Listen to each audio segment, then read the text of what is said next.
U.S. and global webinars, including the excellent webinars of ACEEO, that have focused on providing ideas and best practices on how election officials can conduct elections during these trying times.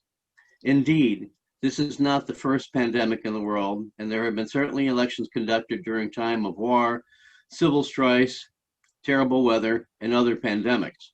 However, this pandemic is truly global and has affected the lives of everyone on the planet.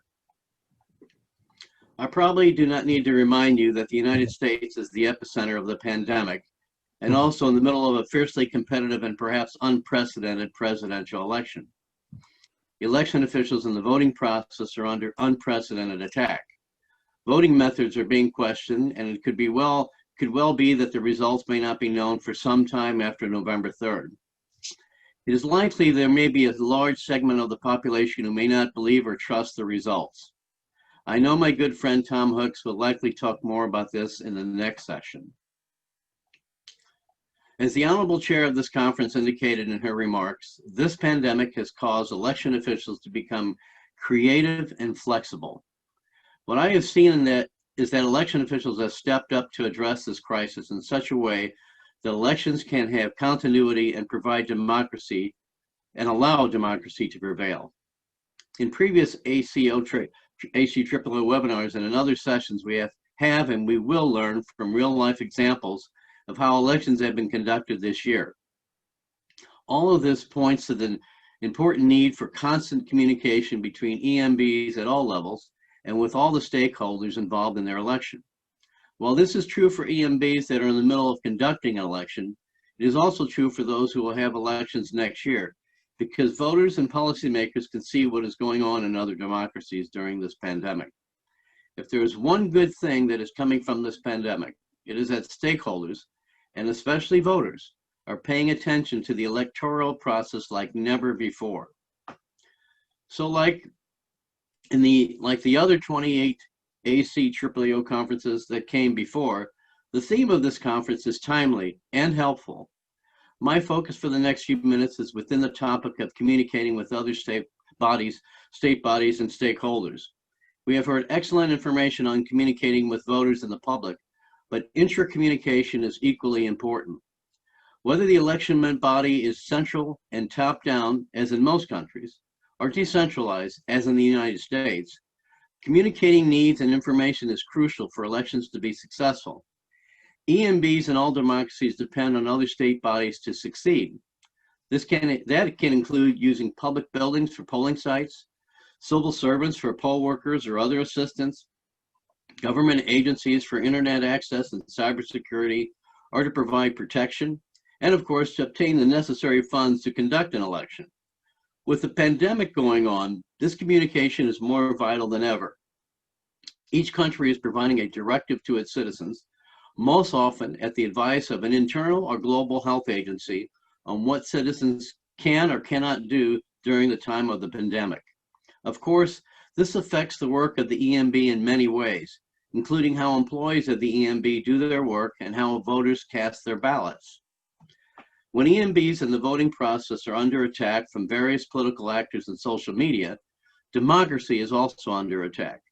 Social media is certainly one method EMBs can use to communicate broadly to get out your message and counter false information.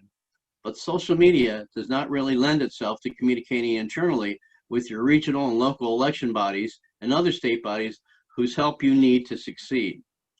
You can't tweet, send a TikTok, or Facebook shame a staff member or public agency you work with to get something done or earn their respect. As other speakers have noted, technology has helped in methods of communication. Citizens in most countries can go online at any time and get an update of the state of the coronavirus in their country and locality. Technology can also help with intra-communication. I would like to give some examples and recommendations of techniques and best practices I have learned in recent months on how election officials are communicating internally during this crisis. The first is daily communication with staff. Do not assume staff reads EMB social media updates, Twitter feeds, or Facebook posts. Ensure that your staff is informed and aware of what is being said publicly. Designate a competent staff member to focus on internal and intra-communication. If your staff is working from home, video conferences is important. An email or text is one thing, but like this conference, engaging visually can communicate concepts that often get lost using impersonal methods. Remember that communication is a two-way street, so feedback is important. Number 2, have daily communication with the government health department or an official that gives daily coronavirus updates. Their advice and directives affect your staff and the staff of other state actors as well as stakeholders. In short, it affects everything you do. 3, frequent communication with other state actors who assist you with elections. EMB coordination with state agencies is crucial to success. As an example, in the United States, because there have been a tremendous move towards voting by mail, where perhaps 50% or more might use that method in November, the U.S. Post Office has come under intense scrutiny. Election officials are now in near daily contact with the post office and how it's going to handle the mail. Use all technology available to communicate. In the USA, most of our poll workers are over 60 years old, a very vulnerable group. Some election officials have taken to text messaging to communicate with their poll workers. One election jurisdiction sent a phone text survey in April to poll workers asking if they would work in future elections. Their response was quick and overwhelming. They found out within hours that over 70% indicated they would not work again until a vaccine was available. Sending a postcard or calling them would have taken weeks to obtain the same information. Of course, the shortage of poll workers has caused a major crisis, and as a result, most U.S. election officials have significantly cut back on the number of polling sites to be used for the November election. 5, don't forget your vendors. If you're using vendors to supply equipment, ballots, or other items needed to administer an election, communicate your needs early and stay in touch. Remember that they have been affected too, and that supply chains, staffing, and other aspects of business could impact the support they provide to you. Vendors are also creative and responsive and can also have easier access to experts, personal protective equipment, and methods that can help you do your job better during times of crisis. Ask how they can help you. And finally, 6, be informative and transparent. With so much disinformation being spread, it's important that your staff and those you are working with to conduct the election are giving out correct and transparent information, especially when seeds of doubt are planted by fake news and bad actors. These are just a few of the recommendations that I thought I could pass on today. There are plenty of good ideas and best practices out there that are worthy of your consideration and review. Of course, I would start with reading the latest Elections in Europe edition issued by ACEEO just yesterday. I had the chance to read it yesterday, and it's a wealth of excellent information. In the United States, where the spread of misinformation, fake news, and doubt about the election process is now a daily occurrence, many private organizations are providing elections officials with support. Sports teams are offering their stadiums for large polling sites so that there does not have to be crowding of voters. Starbucks and other businesses are encouraging their workers to be poll workers, and many are giving them paid time off to do so. Just last week, Mark Zuckerberg of Facebook and his wife donated $300 million to be sent as grants to local election officials in the United States to spend on improving election administration. Of course, some folks are skeptical of such support from private organizations, believing that everyone has an agenda. I'll just pause here and just show you, if you're looking on the screen and you see this clip I got from the from a newspaper article. If you look at the lower left, I didn't notice that until I reviewed this this morning, where it shows an article about a woman votes topless after being told to take off an anti-Trump shirt at a New Hampshire polling place.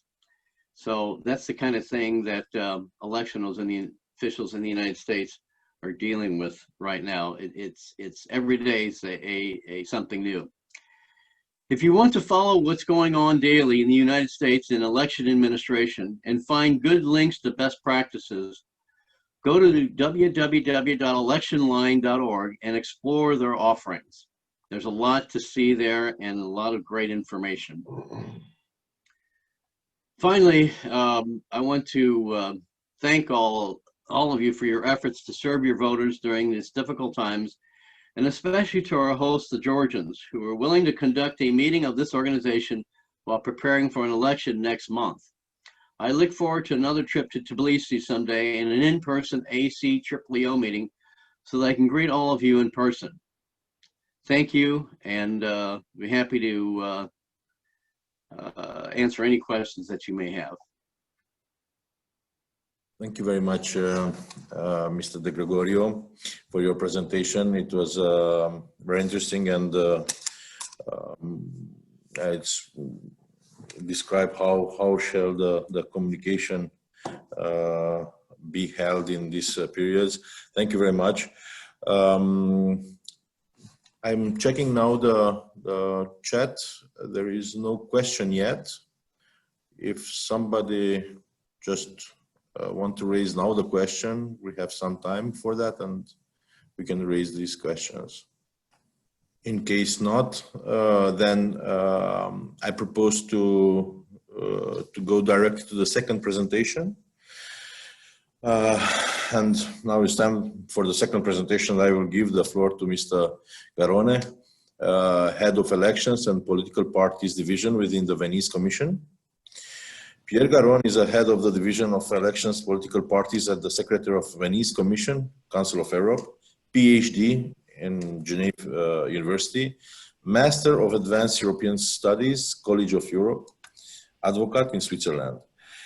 He was inter alia strongly involved in the drafting of the two conference documents of the Council of Europe elaborated by the Venice Commission to the Code of the Good Practice in Electoral Matters and the Rule of Law checklist.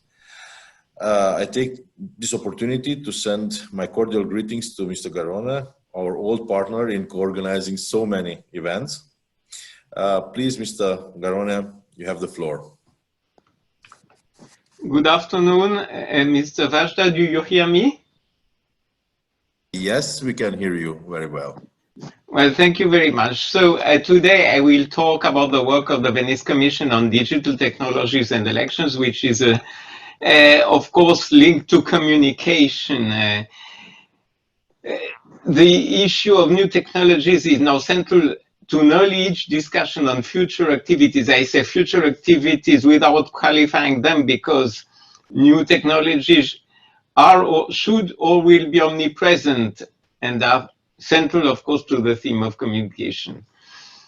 Omnipresent in substance, but also omnipresent in practice, as we see today, still with the COVID crisis. What was possible, but that many people were reluctant to do, became an imperative to have video conferences, which are permanent, nearly our permanent task. I had 3 today, and 2 of my colleagues are all day also, at least 2 of them in our small secretariat are busy the whole day with video conferences. My contribution will start with the Council of Europe's in general involvement in the field before coming more precisely to the activities of the Venice Commission, which is the body of the Council of Europe specialized in constitutional and especially electoral matters. The Council of Europe actually is not least and last in being active in the field of new technologies. Just to talk about the electoral field, it was a pioneer in adopting a recommendation on e-voting back in 2004, which was replaced by an updated one in 2017 to come to the electoral issues. But it's much broader. And on the issue of new technologies, and in particular their use in media and communication, there are a number of conventions and recommendations of the Council of Europe apply. The most topical and known one is the Convention on Cybercrime or Budapest Convention. So the ACEEEO, it comes from Hungary. And a second protocol being now drafted. And the second main convention is the Convention on Data Protection, called officially the Convention for the Protection of Individuals with regard to automatic processing of personal data, to which an additional protocol has been added at the end of 2018. And amongst the recommendation, apart from e-voting, I would mention recommendation 2018-2 on the roles and responsibilities of internet intermediaries, 2016-1 on protecting and promoting the right to freedom of expression and the right to private life with regard to network neutrality. Recommendation 2012-4 on the protection of human rights with regard to social networking services, and recommendation 2007-15 on measures concerning media coverage of electoral campaigns. So there is already a corpus in the Council of Europe, and it is called to be further developed. For example, an ad hoc committee on artificial intelligence called CAHAI has been established, and I would quote part of its terms of reference, which provide that it has, to I quote, examine the feasibility and potential elements of a legal framework for the development, design, and application of artificial intelligence based on the Council of Europe standards on human rights, democracy, and the rule of law, end of quotation. The Venice Commission is cooperating narrowly with this committee by preparing draft principles for a fundamental rights compliant use of digital technologies in electoral processes, which could and preferably should be used as elements of this legal framework on artificial intelligence. So these principles for a fundamental rights compliant use of digital technologies are still work in progress, and I wouldn't focus on it but they don't come out of the blue. They are the continuation, the culmination of a process which first led to the adoption last year of a joint report with the Directorate of Information Society of the Council of Europe on digital technologies and elections. And I will focus now on this document, CDL-AD 2019-16, which has been distributed to you. And so it's available, or at least it's available on the website of the conference. A number of you were already present at the European Conference of Election Management Bodies in Oslo in 2018, when we discussed security and in particular cyber security in elections. So they are already familiar with this issue. And I would say also that you contributed a lot to the reflection on this theme. It helped a lot developing the report and then the principles. Digital technologies are essential to electoral communication and more broadly communication. So the report says that, I quote, in online society, that is the society in which we live and most people live in the world, information is the prime commodity not only of economic production, but also of social interaction and governance. The impact of the internet on reality is universal and affects even those who have never used the technology. That is why I said it applies to, it goes to the majority of mankind. I go on with the quotation.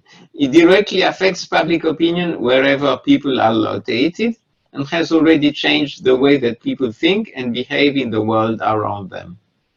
It gives voice to each and everyone interested and enables them to contribute to the public discourse, whether negatively or positively, end of quotation. Information is mainly image-based and therefore less open to reasoning as mere speech would be. So I hope you will excuse the absence of images in my presentation due to the negative image they have in the report. Well, to come back to serious issues, the report underlines that, I quote again, the mass distribution of images has decisively contributed to the success of fake news by giving information the appearance of infallibility. End of quotation.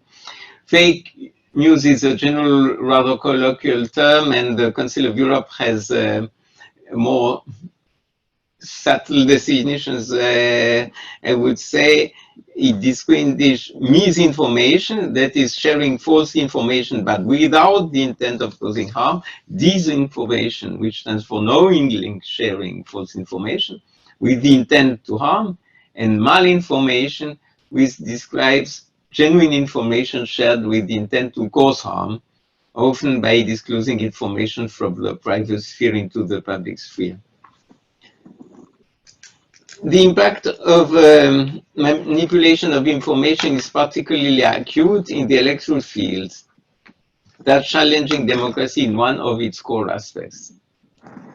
The report describes challenges to the electoral process in three ways. Challenges to electoral democracy, that is, to the institutional activities in infrastructure that make elections possible. Of course, this is what is the most serious for electoral management, but perhaps not for election in general. Challenges to deliberative democracy, which refers to participations by individuals in open debate in the belief that it will lead to better decisions on matters of common concern.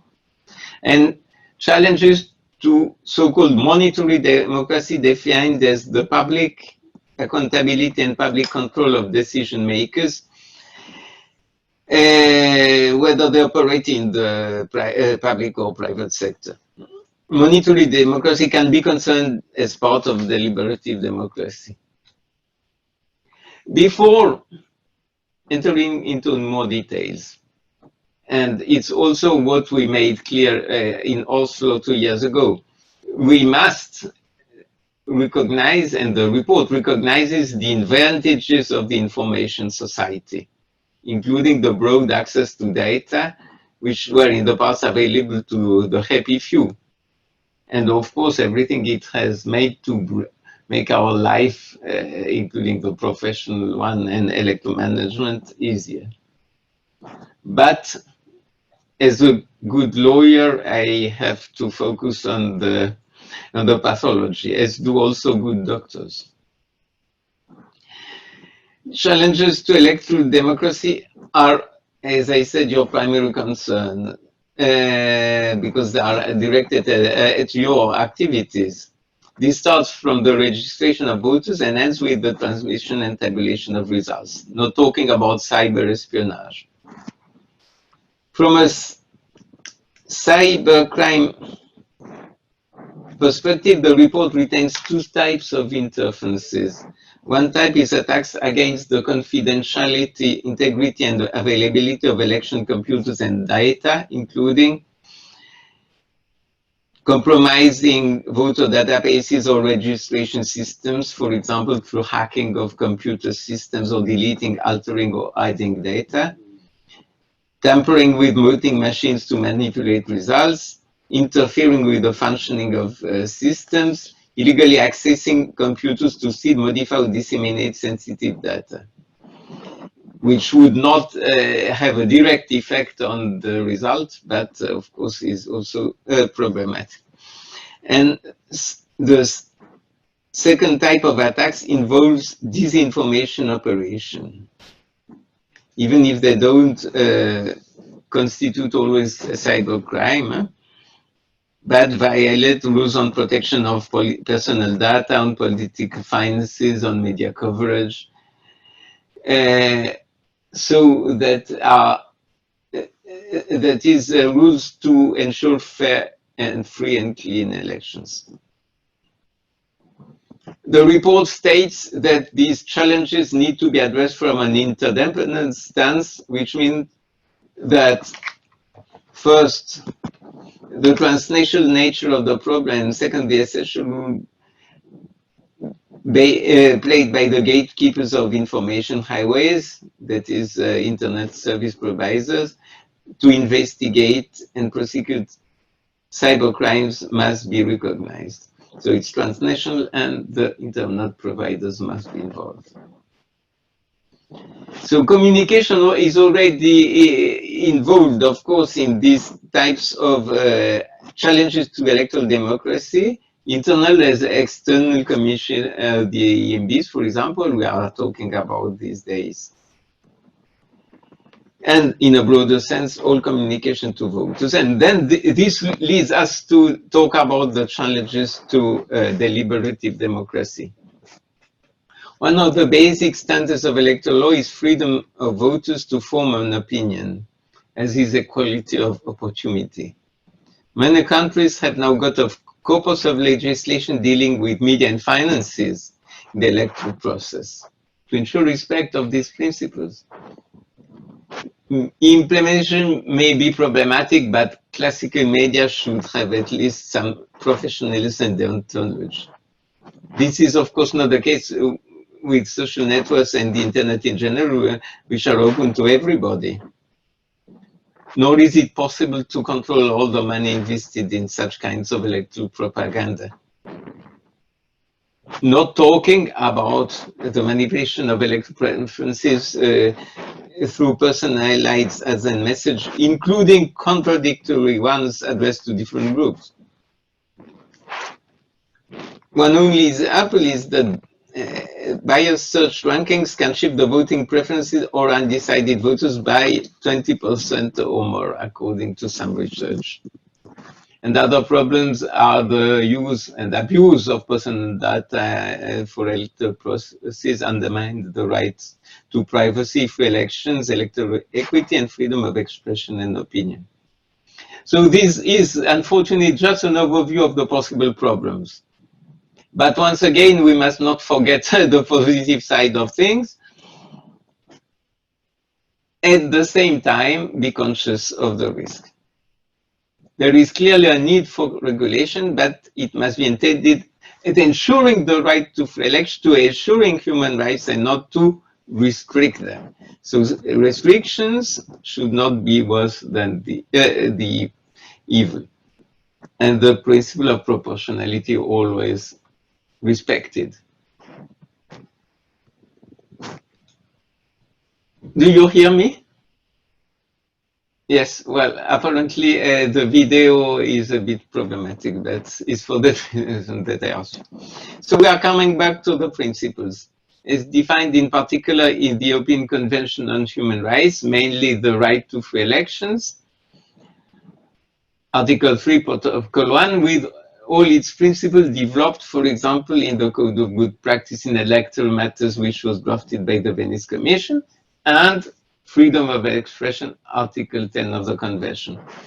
These rights are interrelated and they are possible, for the lapses, the possible limitation should be in the public interest in conformity with the principle of proportionality.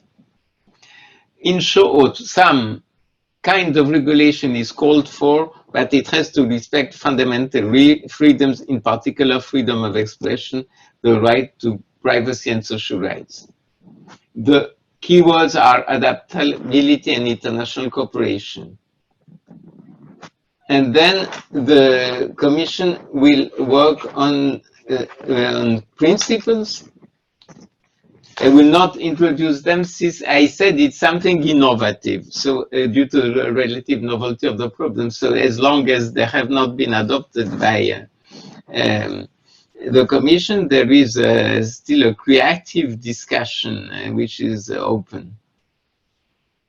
But what I can say shortly is that the elaboration of the principle will take into account the peculiarities of the internet, including one, if not the major one for lawyers, is that the internet is borderless, so its successful regulation by its national legislator without any international cooperation is subject to caution. And this is an understatement. Unless very serious limitations are made to fundamental rights, then we come to endanger democracy itself, and again, to use a medical metaphor, to kill the patient in order to save him or her. Ladies and gentlemen, your experience is also crucial to focus on the right issues. As I said, your contribution to the Oslo Electoral Management Bodies Conference in 2018 was very substantial and useful for the drafting of the report and then of the principles. So it is time for me to come to the end of my speech and to listen on my turn. Thank you. Thank you very much, Mr. Garone. I see, yeah, we have one question raised already for Mr. Paul de Gregorio, but then I will, if there is no other question, I will still recommend that we go through, and after Mr. de Gregorio will answer to the question. Mr. Gregorio, you can see the question on the chat, right? In the chat area. Yes, I can. Yeah. Okay. Then perhaps after finalizing the 3 steps, we can come back to the questions, and then we summarize all the session of question and answers at the end of the panel, and we discuss them. Okay. Thank you very much, Mr. Garone, and there were very important informations about really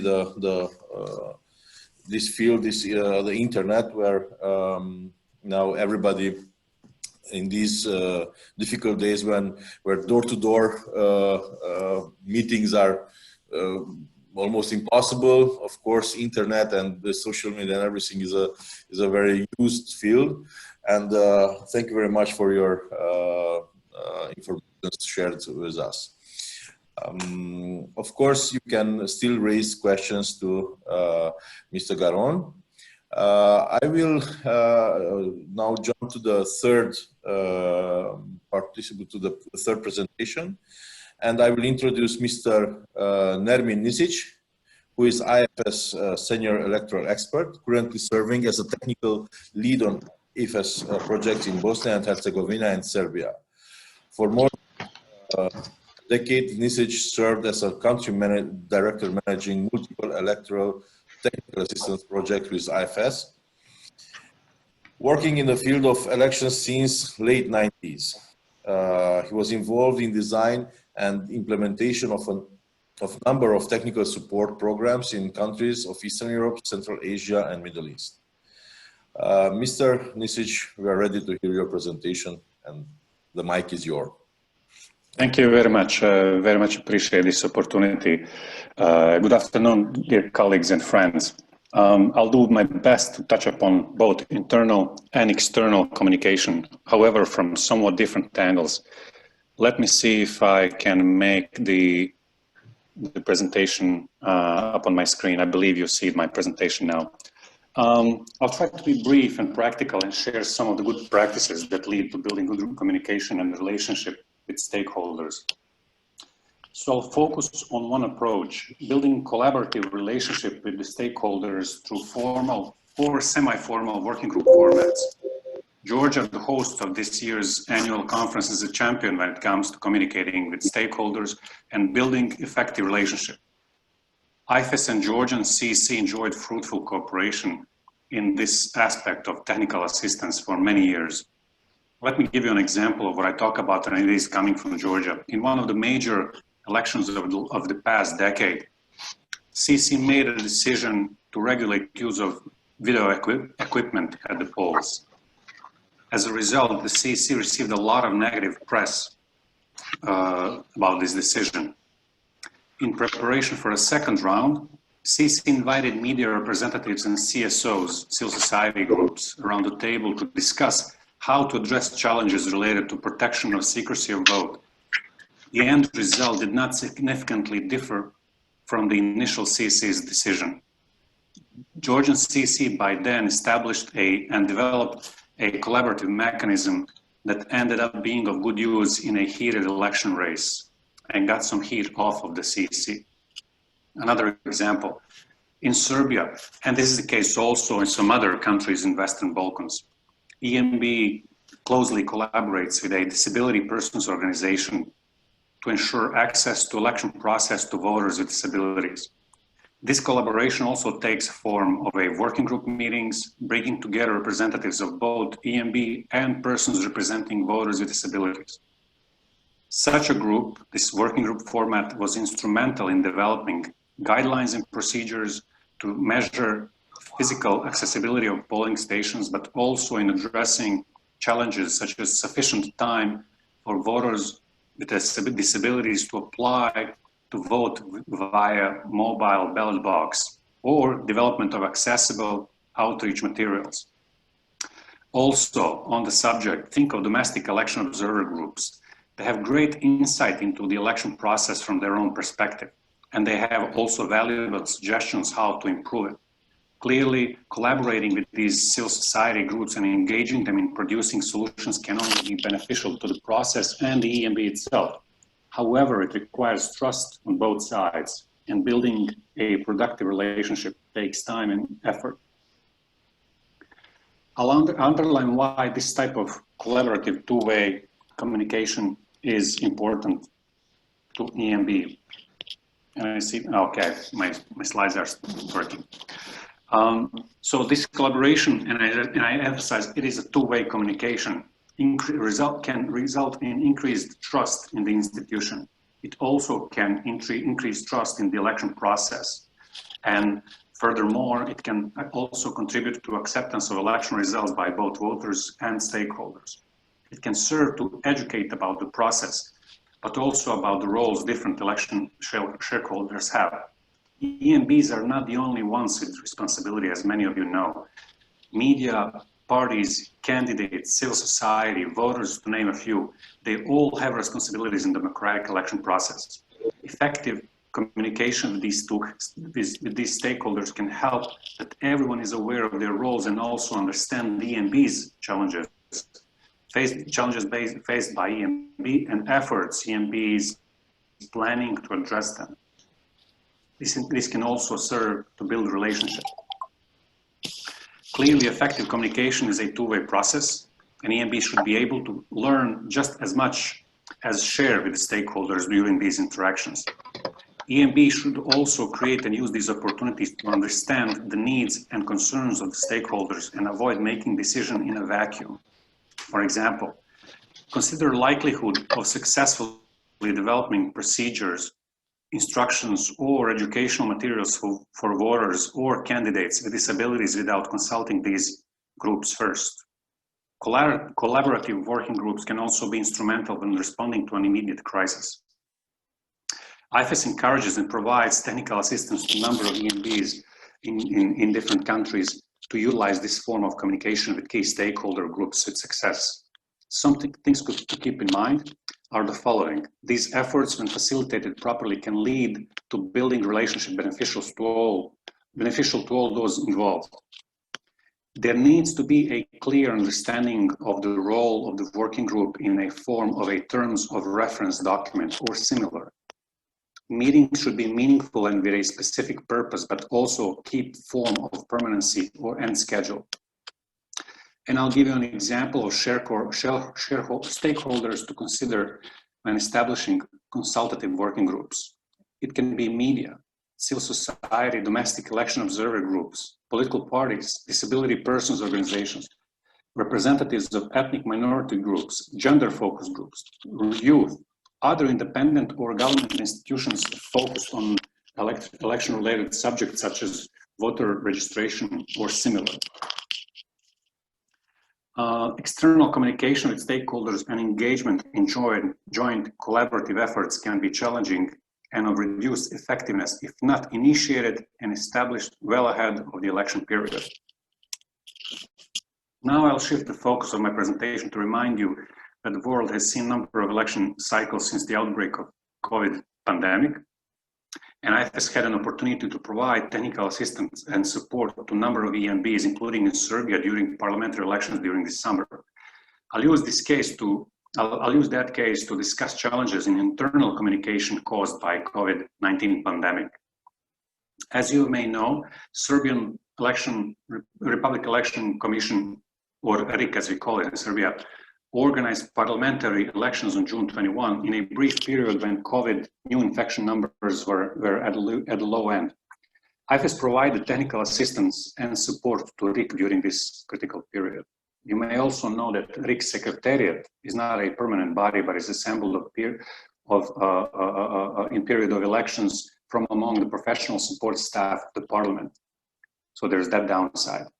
The election management process is decentralized to an extent, and local self-government units have an important role to play in election process through local election commissions. So that's the second challenge to name. What obviously made a significant challenge this time was postponed elections due to COVID pandemic and the fact that the training of poll workers has been already completed by the time the new election date was announced and elections happened. On their end, RIK sought and used the opportunity to brief the National COVID-19 Task Force on technicalities and specificities of election process, providing important information that were to be used to develop election day measures to protect all those involved in election process.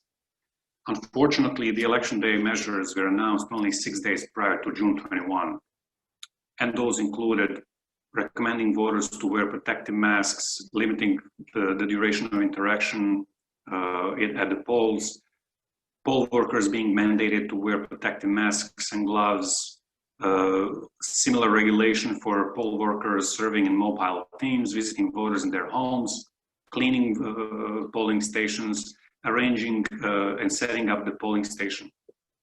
By the time the measures were issued, all poll worker trainings were completed, as I mentioned, and manuals printed, leaving very limited opportunities to RIK to provide instructions to poll workers on how to implement these newly imposed measures. Considering limited to no opportunity to provide additional training or reach out to poll workers directly, RIK, with IFS support, engaged in development of a series of outreach products to instruct poll workers as well as educate voters on recently introduced protective measures.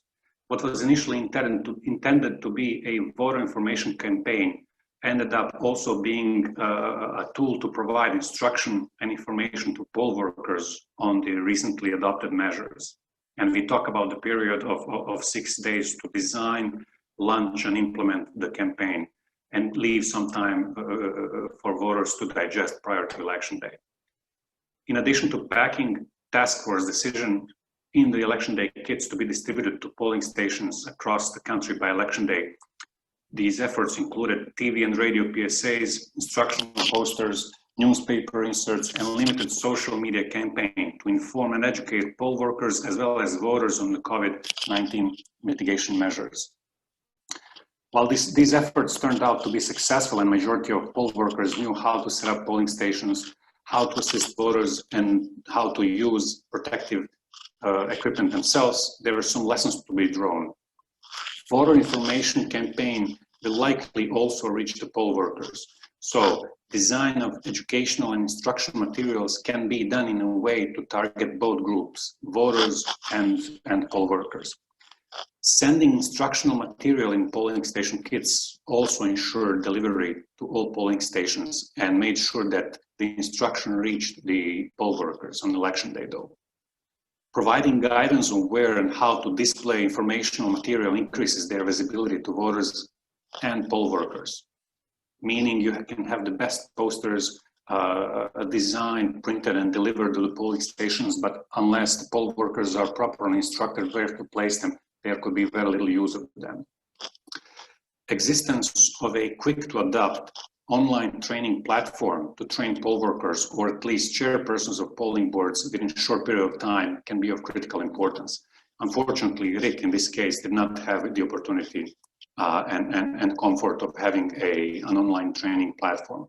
Delivering last-minute face-to-face training to address critical procedural changes can be a major challenge to anyone or not possible at all. So with that said, I would like to end this presentation by congratulating both ACEEEO Secretariat and the Central Election Commission of Georgia and its chairperson, Madame Joania, for hosting another successful annual ACEEEO conference during these very challenging times. Thank you. Thank you very much, Mr. Misic. Yeah, indeed. Thank you for ACEEO, Mr. Joel Solnoky, and also to Tamar Zvaniak for this effort, because in these days, if let's say it's harder when you have to organize a face-to-face meeting. I think this is also is very hard to organize meetings in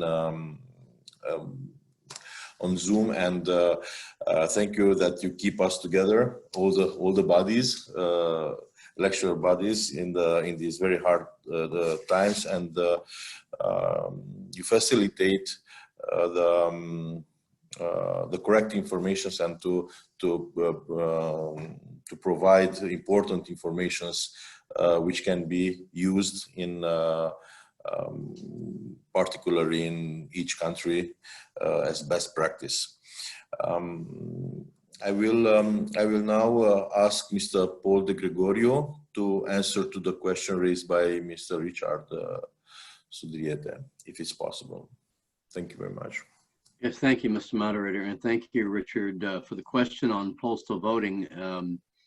It's certainly a big topic in the United States, and one that I've had inquiries from national and local media, and certainly from family and friends about this whole issue, because it's been politicized. I mean, the history of postal voting in America is long-term. People were voting by mail in the Civil War back in 1864 when Abraham Lincoln was running for re-election. But in recent years, states like Oregon, Washington, and Colorado have gone to all-mail elections and mailing out a ballot to each voter that is generally returned by mail, although some of those states also give you opportunities to drop off the ballot at certain boxes. In normal times, there'd be 6 to 10% of the population voting by mail or voting absentee, which is more or less the same, except absentee you can actually vote in person if you need to. But now, because of the pandemic and because of the increase, people do not want to leave their home, and because of changes in state laws, it's going to approach 50 to 60% in many states. As an example, in my state, we went from 6% voting in the primary by mail 2 and 4 years ago to over 50% in the recent August primary. So it's been an increase. Now, there's concern about it, and certainly the president has made almost daily statements against voting by mail because he's concerned about fraud. And there are people concerned about fraud, there's no question about it. And fraud does occur in mail-in balloting, absentee balloting. And there's been proven statistics for that to happen. There's been postal officials who have held back ballots or not delivered them on time on purpose. But when you look at the scheme and you look at how many ballots we're talking about, it's really minuscule. In my own state, so far this year, with a presidential primary, a local election, and a state primary, about 400,000 people voted by mail this year. That's a lot. That's 10 times more than normal. But we haven't seen one instance, not one instance of any fraud being reported or anybody accusing anyone of fraud with those 400,000 ballots. I'm an all of the above kind of person, believing that people should be given choices: early voting, voting by mail, even considering internet voting. But voting by mail is going to cause something that we've never seen in this presidential election, because the way it's been politicized, it's most likely that, according to polls, according to what we're seeing so far, because ballots are already being mailed out for this election in some states, and most states will mail them out the week of September 21st. And it looks like Democrats, people who lean toward the Democratic Party, will vote by mail, and Republicans are going to vote in person, and which you're likely to see because in some states, Those ballots have to be received by election day. Some states, they can be received days after the election, as long as they're postmarked by November 3rd, is that it's going to take days to count these mail-in ballots. So while President Trump may do well on election night, as the days ensue in Michigan and Pennsylvania and states that delay counting and opening these mail-in ballots, actually process those ballots, there may be a different outcome a week later. And it's certainly going to lead to some strife and accusations of vote fraud. So it's going to be difficult, but I've been on record for a long time supporting mail-in balloting to give people opportunities to vote at home if they so choose, if they're of course out of the country, if they have to. But I just think that we should provide as many opportunities as possible, and especially during this time of pandemic where people don't want to leave their homes. Thank you very much for your answer. Mrs. Tamar, I know that you would like to have some words for us. So, first of all, I would like to thank all the presenters for this very important and interesting presentations. Mr. Paul de Gregorio and Nermin Nisic, so we know each other very well, and we have actually very good experience to exchanging the very interesting ideas and some experiences throughout the world. My question goes to the Mr. Nermin Nisic, especially with regard to last part, which was related to the last changes. I mean, it's procedural changes, or it might be also the some kind of pandemic related changes and the respective sanitary rules. What is your experience? What might be the best scenario out of those countries already conducted elections in which are approximately 56 countries in pandemic situation? What will be the most effective mechanism to deliver this information and to communicate this information to the voters, to also polling workers and all involved parties, including the observers and party reps? So this is my question. What might be the best maybe experience which we know in pandemic situation in delivering the very urgent information in limited time period? Thank you, Tamar. Mr. Nisic, please. Thank you, Tamar. Very, very much appreciate the question. Yes, it's a good one. And different countries approach the information campaign and process of how to provide instructions to all the stakeholder groups that you mentioned differently. I would say what's critical, and I believe that Georgia has an advantage at this point, is the timing. Timing is of essence to prepare any of the campaigns. Targeting different demographics, of course, is a challenge by itself.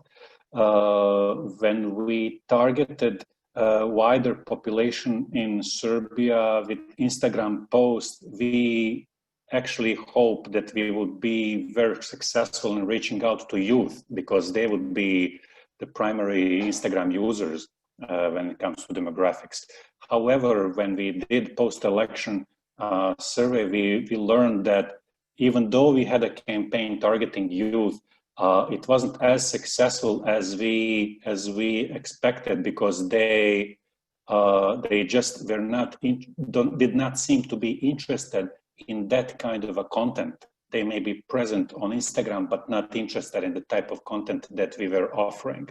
Each of the stakeholders or each of the demographic groups has its own characteristics, and it really to reach out to all of them with the necessary information is a challenge of itself and requires planning, and I would say testing. If we learn something from our exercise, is that just planning and planning the targeting of specific groups may not be sufficient without proper testing. But many of us, of course, then do not have the comfort of having the the opportunity to test this type of outreach. I hope I partially at least responded to your question. Thank you very much. Other questions? Somebody else wants to raise questions, or if not, then I would like to thank all the speakers who delivered such interesting presentations. And I'm sure that everybody drew fresh conclusions regarding the topic of this third roundtable. All the informations were very appreciated. The most important goal of the elections is to serve the public interest. Like in the personal life, where we can say that the good communication is the soul of a wonderful relationship. Also in our activity, we have to build up a good relationship with the citizens. And in order to build trust and communicate effectively with our citizens, we need to create adequate information materials and target all kinds of voters, and to disseminate the special voting measures, taking into consideration these difficult times of sanitary crisis. So the communication is very important to the citizens, and I think this is the major conclusion that we have to draw today, to communicate effectively with them. And cooperation with both internal and external institutions and organizations, as well as media and civil society, is mandatory in order to take good, transparent decisions.